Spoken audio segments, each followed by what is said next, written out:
My first job was working at McDonald's in a pretty sketchy part of the city. We got all kinds of customers, and because I usually worked the late shift, I had to deal with some pretty odd people. I'm a bigger guy, and even though I was 17 at the time, I looked a lot older. I always felt like I could take care of myself. One night, a really thin, poor-looking woman came in. The restaurant was otherwise empty, and my coworker was on her smoke break, so it was just the two of us in the building. She smiled at me, and she seemed pleasant. "Welcome to McDonald's. What can I get you, ma'am?" She asked for a coffee. That's it.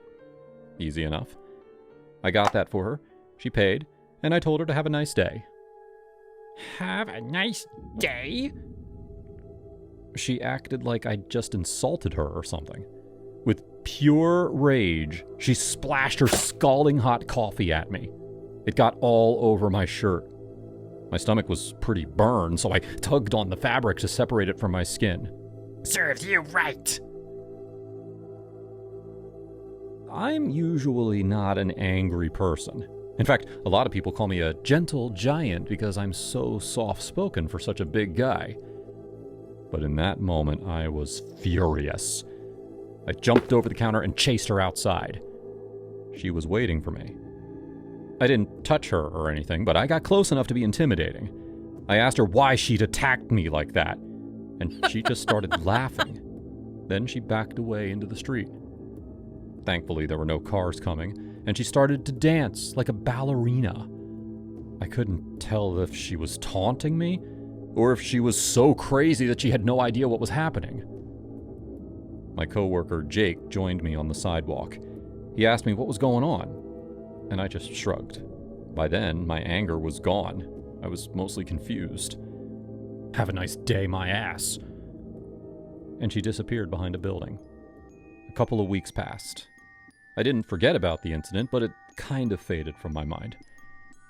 Then, one night, I was in the kitchen cleaning out the fry machine. Jake was manning the front. I heard the door open and I heard him greet another customer. I couldn't see who it was, so I didn't know that the lady had come back. A few minutes later, I heard Jake say, "Have a nice day." Then I heard the woman's voice. How dare you! I rushed to the front, but it was too late. Poor Jake was screaming and holding his face. The woman had splashed hot coffee directly into his face. She looked at me, did a curtsy, and skipped out of the building. I couldn't let her get away with this again. Jake looked seriously hurt.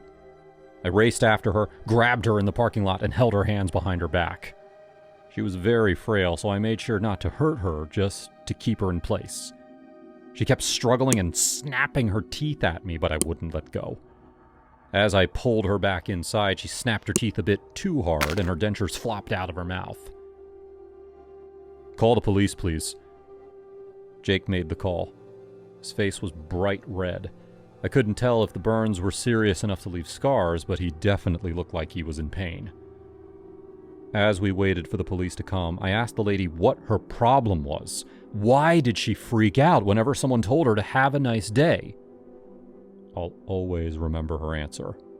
I don't like when people tell me what to do. An ambulance came to take Jake to the hospital, and a policeman put the lady in handcuffs. Another officer grabbed her fallen dentures. I had to give my statement. Pretty soon, everyone was gone, and I was alone in the building. I was really unnerved. I worried about Jake, and I couldn't stop picturing that lady's toothless face as she stared at me while the cops took her away. I knew she needed help, and I should have felt sympathy for her, but I just couldn't. I found out the next day that Jake was going to get skin grafts. The burns were really bad. Plus, one of his eyes was messed up. The doctor said he would lose some of his vision.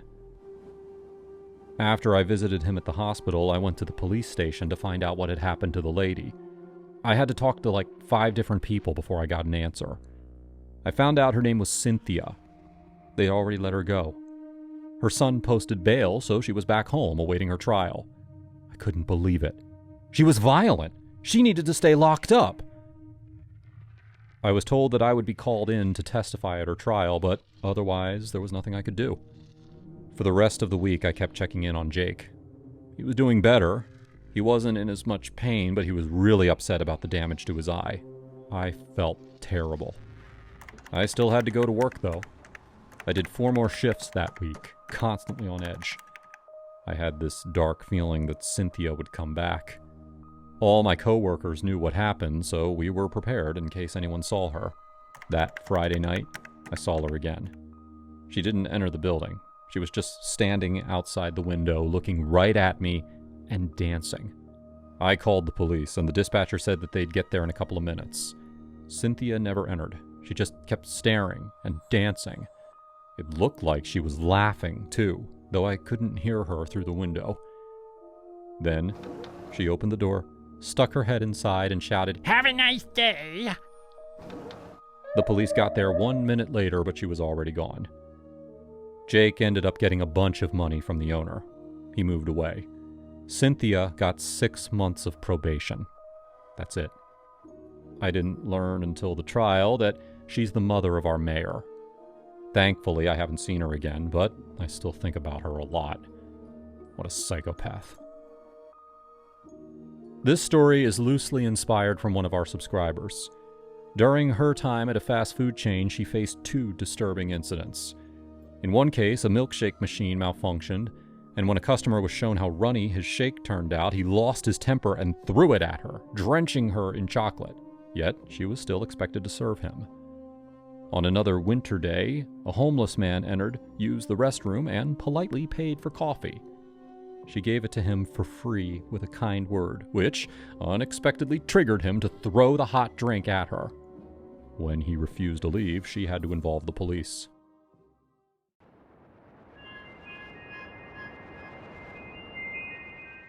I was walking around the mall, enjoying my day, when I noticed a cute girl staring at me from the food court. She clearly seemed interested, and since I was single again, I walked over. I introduced myself. No icebreaker, just my name. She seemed to like my directness. She said her name was Christy, and she was a professional singer. I didn't believe that, but whatever. She seemed cute. So we had lunch together and exchanged numbers. I promised I'd call her. Not if I call you first. Oh, yeah, totally. I went home after that, and literally 20 minutes later, I'm not joking, she texted me, "I miss you already." I didn't respond. A few minutes later, she sent me that emoji of a dancing woman in a red dress. Like, what does that even mean? 3 more rapid-fire texts later, and I realized that this chick was crazy. I didn't answer her. And eventually, she stopped texting. The next day, I went into work at Jamba Juice. And guess who came in as a customer? Yep, Christy. "Wow, I didn't know you worked here." She did. I told her yesterday. I asked her what she wanted to order, and she said she wanted me to surprise her. Then, as I was getting her drink, she asked if I wanted to hear her sing. I did not. I told her that directly. This was my place of work. There were other customers here. But she thought I was joking, so right in the middle of the room, she started belting out a song. I'm pretty sure it was from a musical because it sounded pretty Broadway, but I didn't recognize it. Maybe if she was a real singer, I'd be able to recognize the melody. She was awful. I tried to get her to stop. The other customers were squirming in their seats, and I felt so embarrassed for her. "I'll only stop singing if you go out with me tonight." I took her outside so we could talk privately. "I'm sorry, Christy, but I don't think we're a good match. I hope you understand." Once again, I was very direct with her. I knew that if I gave in just once, then she'd never leave me alone again. She nodded sadly and told me that she understood. Then she backed away, finishing her song as she went. Honestly, I was surprised that I got rid of her that easily. Crazy chicks usually can't take rejection without throwing a fit. I felt like I dodged a bullet. I went back inside and finished my shift. That night, I had a couple friends over to watch MMA. I told them all about Christie's musical number. They thought it was hilarious.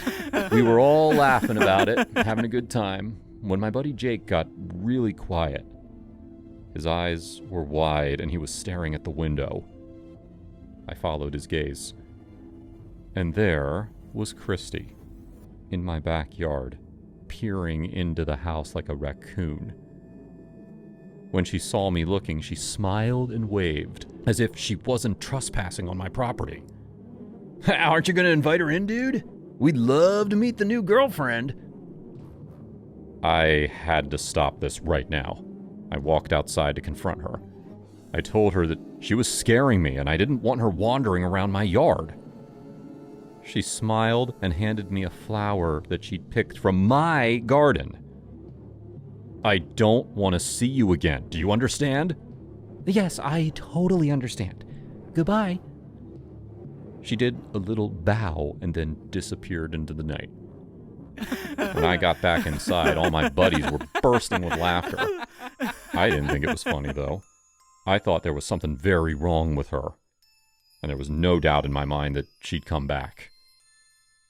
For the next week, she kept her distance. I was starting to think that she'd finally gotten the hint. And then, on Sunday, I went to visit my grandma. I try to see her once a month. Grandma was sitting in the courtyard outside the retirement home eating an apple. We hugged, and as always, she told me that I needed to eat more. I was just too skinny. Then, she said something that really alarmed me. Maybe your new girlfriend can start cooking for you. I told her I didn't have a girlfriend.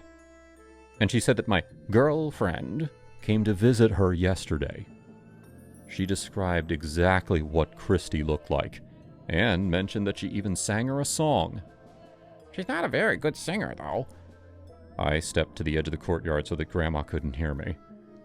Then, I called Christy and told her that if she didn't leave me alone, I was going to call the police. I really laid into her. I was a lot meaner than I usually am with people, but I had to be. There was no other way to talk to this woman. She started crying, and I hung up. That was the last time I talked to her for a month, but I swear I saw her since then, hiding in crowds, watching me through windows, following me in her car. I was getting really paranoid, until, finally, when I noticed her shoe prints in the mud outside my bedroom window, I finally gave up. I called her and said we could go on one real date. I'd give her one chance. And afterwards, if it didn't work out, she had to swear she'd leave me alone. So I took her out to an Italian restaurant. And to my surprise, she was on her best behavior. No singing, no inappropriate jokes or plans for the future. Just a nice meal and a normal conversation. When we were finished and I paid the bill, she looked me right in the eyes and said, "You know, I don't think this is working anymore. Take care."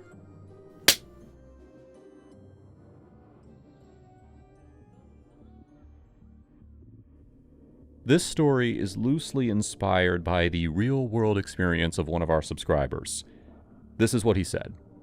Back in school, a girl came up behind me and complimented my shirt, even though I was wearing a jacket. She seemed nervous, but sweet, and we exchanged numbers later that day. Within 30 minutes of texting, she asked me to be her boyfriend. I said yes, not thinking much of it. But things turned weird fast. She started sending singing videos and constantly asking, "Do you think I'm cute?" and "Do you love me?" It felt off, so I ended things less than an hour in. She took it okay. Later, I found out she'd been asking out lots of guys, and once word spread, everyone backed off. Eventually, she moved away and had a serious breakdown, walking into traffic. She survived, but clearly she was dealing with a lot.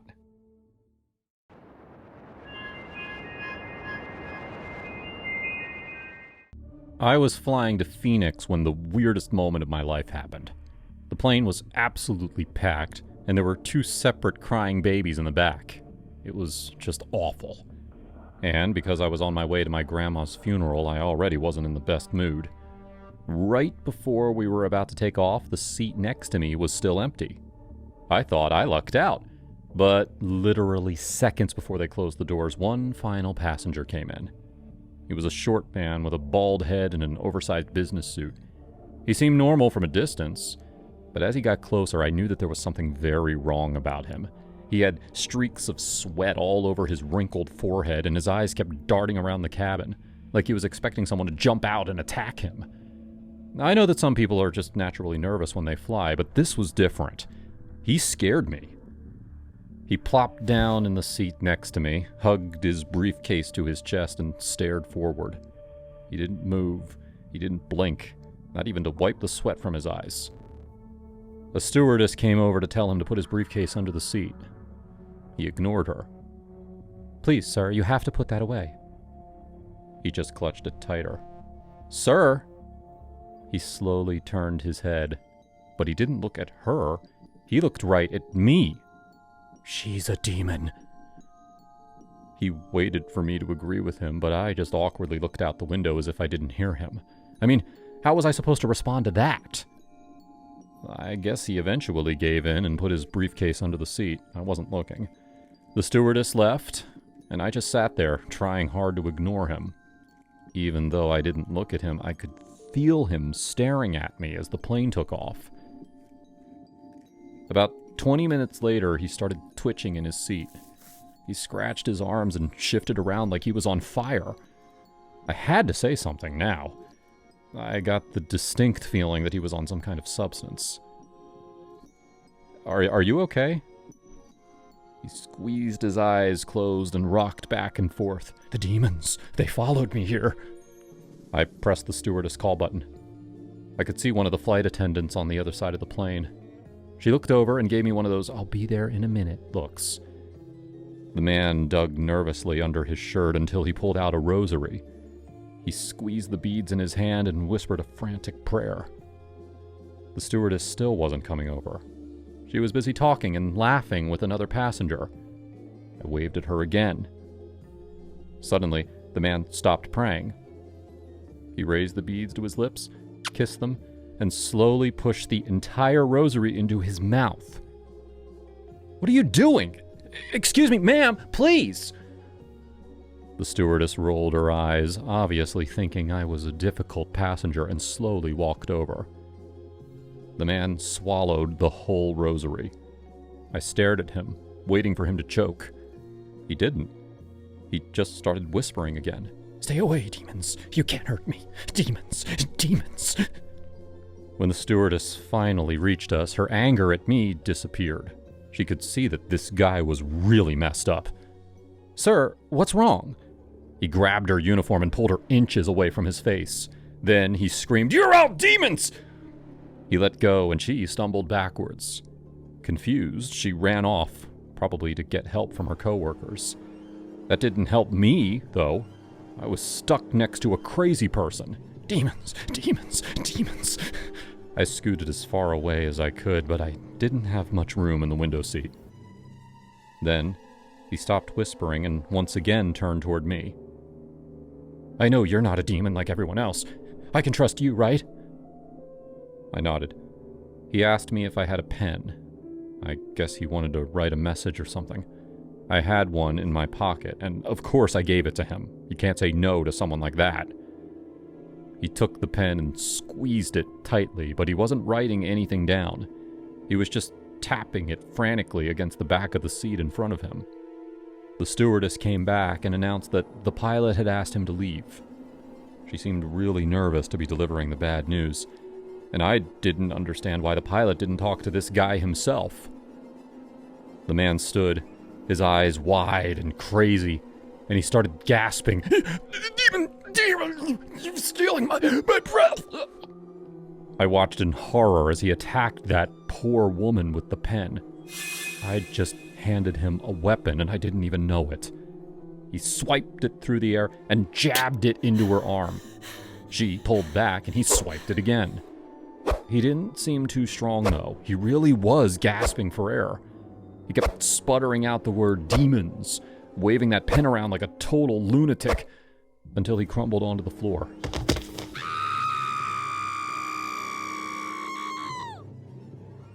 It didn't take me long to realize what had happened.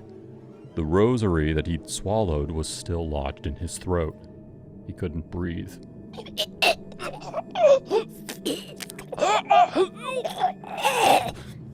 As he clutched at his neck and made the most horrible gasping sounds, I jumped out of my seat and crouched over him. "What are you doing?" I didn't have time to explain that I was a nurse. I pulled the pen out of his hand and used it to give the man a tracheotomy.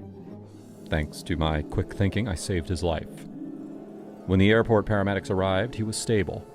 They wheeled him off the plane. While he was on the stretcher, he weakly turned his head toward me. He couldn't speak, but he mouthed out a single word. I think he said, "Angel." I'll never know what this guy's deal was or what caused his episode. It was the craziest flight of my life. This story is loosely inspired from a real-life incident. A 31-year-old passenger on American Airlines, operated by Envoy Air from Savannah to Miami, was returning to Savannah after less than a minute in the air due to a terrifying mid-flight episode. Shortly after takeoff, the man began stomping, shaking, and incoherently yelling, causing crew to initially think that he was having a seizure. Believing, and I'm quoting, demons followed him onto the plane, he shouted about spiritual warfare, urging his sister to pray and to, quote, close her eyes.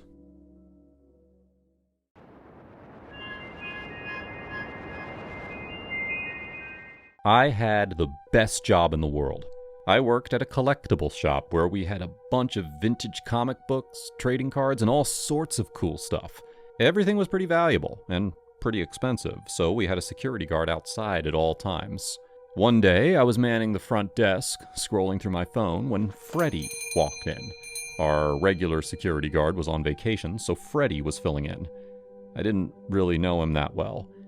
He was a little younger than me. Pretty friendly. Sometimes he'd bring me donuts from the bakery near his house. "Hey, since no one's here, do you think you can show me some of the stuff that I'm here to guard?"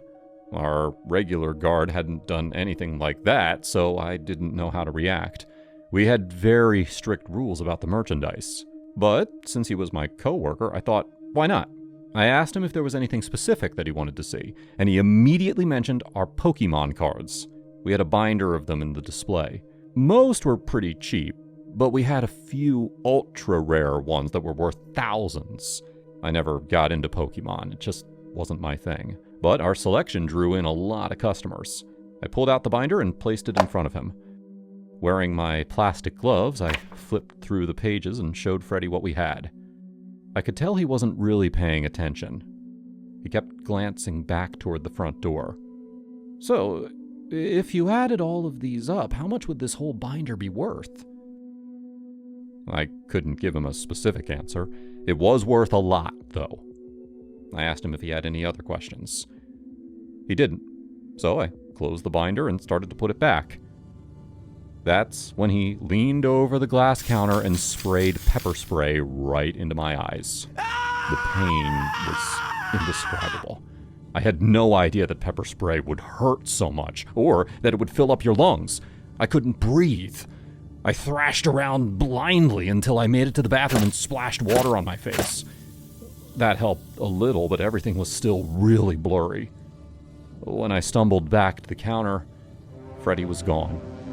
So were all the Pokemon cards. I called the police and reported the theft. They said that they would arrive in a half hour. I guess stolen Pokemon cards weren't among their top priorities. Then I called my boss, Hank, to explain the situation. To say that Hank was furious would be an understatement. He screamed through the phone, demanding to know why I'd allowed this to happen. How was I supposed to know that our security guard was a thief? It wasn't my fault. Hank arrived before the police did. He was a fat, older guy, and he loved his store more than anything else. He'd always been nice to me before, but now he treated me like garbage. He didn't care that my eyes were puffy and crying. He said that if we didn't get his cards back, I was fired. Well, as I stood there, too angry to say anything, Hank pulled out his phone and tried Freddy's number. Surprisingly, Freddy answered right away. I only heard Hank's side of the conversation, so I didn't understand what they were talking about. It sounded like there was some kind of misunderstanding. He ended the call and turned back toward me. "Tell me exactly what Freddy looks like." I didn't understand the question, but I answered him anyway. Young, short, kinda chubby, blonde hair. Well, then Hank showed me the contact photo on his phone. The picture was a man in his 50s. He was black. Apparently, the real Freddy, the guy that Hank actually hired, decided to work elsewhere. The guy who had been guarding our shop for the last 2 weeks was an imposter. The whole thing was a con job. He even disabled the security cameras without us knowing. I know it sounds crazy, and it was a lot of work just to steal frickin' Pokemon cards, but that's what happened. The police eventually came. We told them everything, but without Freddy's real identity, there wasn't a lot for them to work with. More than that, they really didn't seem to take this seriously. They promised they'd look into it, but I had a feeling those cards were gone forever. After they left, Hank told me again that if he didn't get those cards back, I was fired. He didn't care that none of this was my fault. I left after that. I needed to buy some drops for my eyes.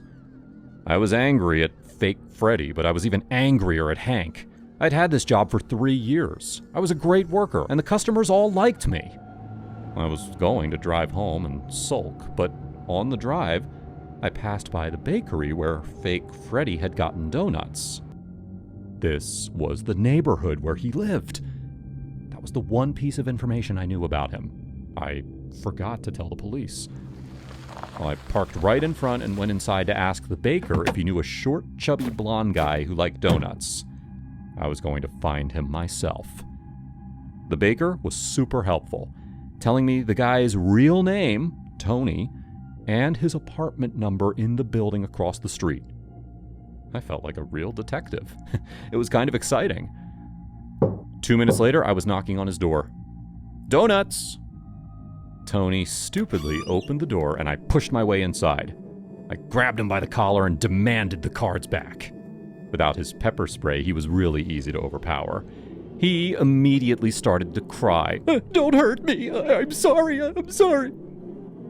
I let him go. I could already see the binder on his coffee table. I grabbed it and headed for the door. He didn't fight me. Instead, he begged me to reconsider. That binder was worth $62,000, and he suggested that we split it. 62 grand? That was way more than I realized. No wonder Hank had been so upset. "Sorry, Freddy." I made sure to use his fake name. "I'm going to return this. If you come near the shop again, I'll have you arrested." And with that, I left. Feeling very proud of myself, I marched back to my car. I was all set to return the cards and get my job back. But then I thought, screw it. Hank was a terrible boss. With these cards, I didn't need to work for him anymore. 3 months later, all the cards were sold. I have enough in my bank account to take a nice, long vacation. I haven't been back to the shop since. This story was inspired from a real-world event. The Berkeley Public Safety Department was called to assist in an arrest for retail fraud at 8:49 p.m. on January 25th at 2666 Coolidge Highway. According to the report, officers were sent to Collectible Investments to help Clinton Township Police take a first-degree retail fraud suspect into custody. The suspect, a 27-year-old Mount Clemens man, allegedly stole $10,000 worth of Pokemon cards. Clinton Township Police advised Berkeley officers that the suspect had walked into a business in the township and had stolen a black binder containing the cards before fleeing the location. The owner of the business called other stores in the area and confirmed that the suspect was at Collectible Investments. Dispatchers forwarded a description of the suspect while the police arrived at Collectible Investments. Officers walked in and observed the suspect sitting at a table speaking with an employee appraising the cards. Officers identified the suspect and placed him under arrest.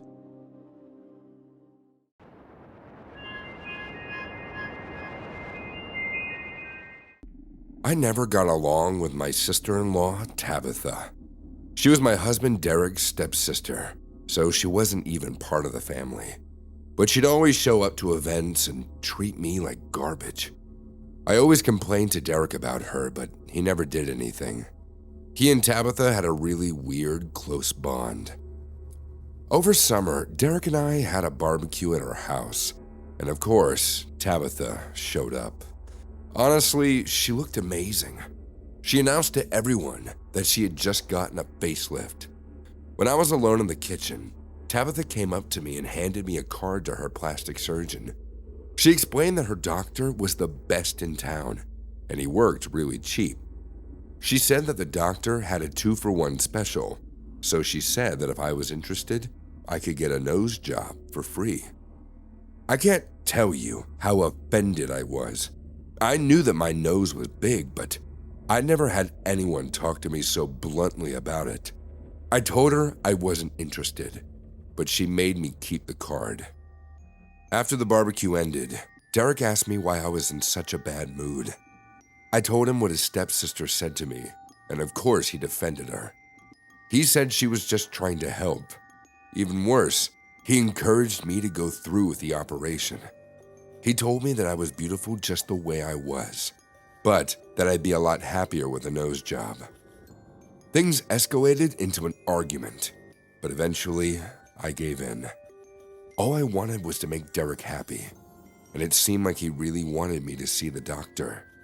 I called the number on the card and scheduled a consultation the next day. I wasn't sure if I would go through with it, but if the surgery was free, I could at least go down there and get some information. The next day, I drove to the doctor's office. It was in a really sketchy part of town. There was no sign out front, and the whole building looked like an old warehouse. I called Derek and told him I was having second thoughts, but he just told me to go in and have a look. That was it. So I walked inside and found a dirty waiting room. All the chairs were old and rusted. No one else was there except for an angry-looking nurse behind the counter. I was about to turn around and leave when the nurse called out, "Hello, ma'am. Did Tabitha send you?" I nodded. Instantly, the nurse walked towards me and grabbed my arm. She guided me down the hallway into a small room. Before I could say anything, she rushed out of the room and closed the door behind her. I looked around, and the place didn't look sterile at all. There was a table with old surgical tools in the corner, and the faucet was dripping water. I had a really bad feeling about this. I walked toward the door, ready to leave, but then the doctor entered. I couldn't see his face behind the surgical mask, but he looked very old. I started to tell him that I'd changed my mind, but he interrupted me. "Tabitha sent you, right?" he asked. "Yeah." He walked towards me and gently led me to the operating bed. "Sit right here, and I'll give you an anesthetic." This didn't make any sense. If I was here for a nose job, wouldn't he want to talk about it first? I assumed I'd pick noses out of a catalog or something. I tried to stand up and walk towards the door, but he grabbed me and pulled me back down. "We haven't even started yet," he said. Now I knew for sure something was wrong. Tabitha had set me up. This wasn't a real doctor's office. I didn't know what was going on, but I knew I had to leave. The doctor pulled out a syringe and lowered it toward my arm. I frantically reached towards the table and grabbed one of the scalpels. I smacked the syringe out of his hand and then pushed the scalpel against his neck. "Tell me what's going on," I shouted. He stepped back and explained that he performed operations on a barter system. Tabitha got her facelift in exchange for some extra organs. She'd chosen me to donate them. I was horrified. I knew Tabitha hated me, but I never thought she'd do anything like this. The doctor drove the syringe on the ground, but as he was crouching down, I jumped off the bed and ran past him.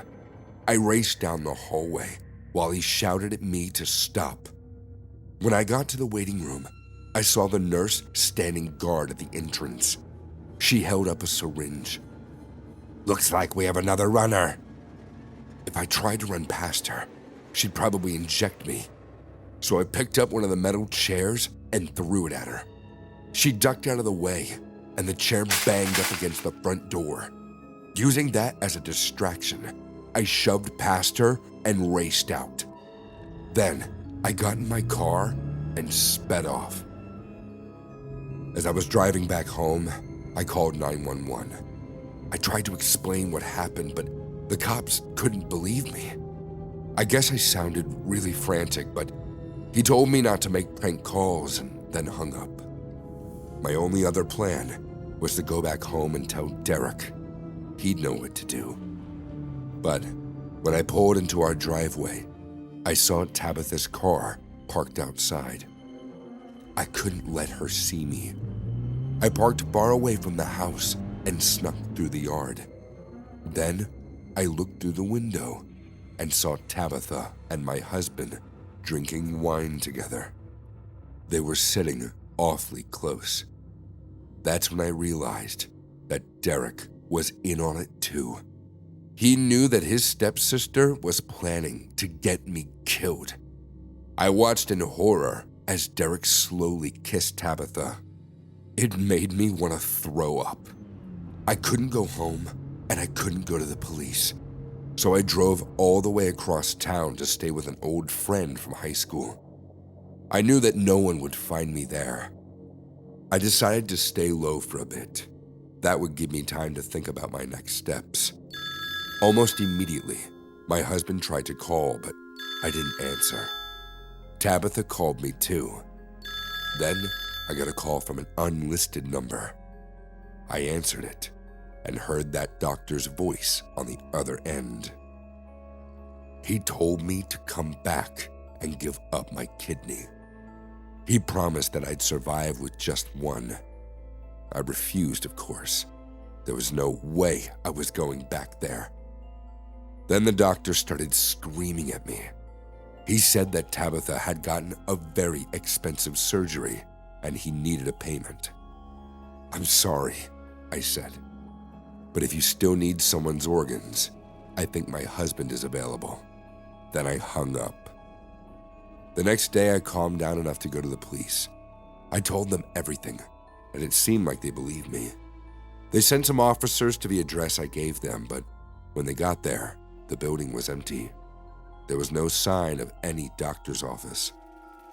Derek kept calling me for the next few days, but then all at once, he stopped. About a week later, I saw on the news that the police had found a dead body in the river. It was Tabitha. Her face had been surgically removed. I guess they never got their payments, so they took back their operation. I don't know what happened to my husband, though. No one has seen him in months.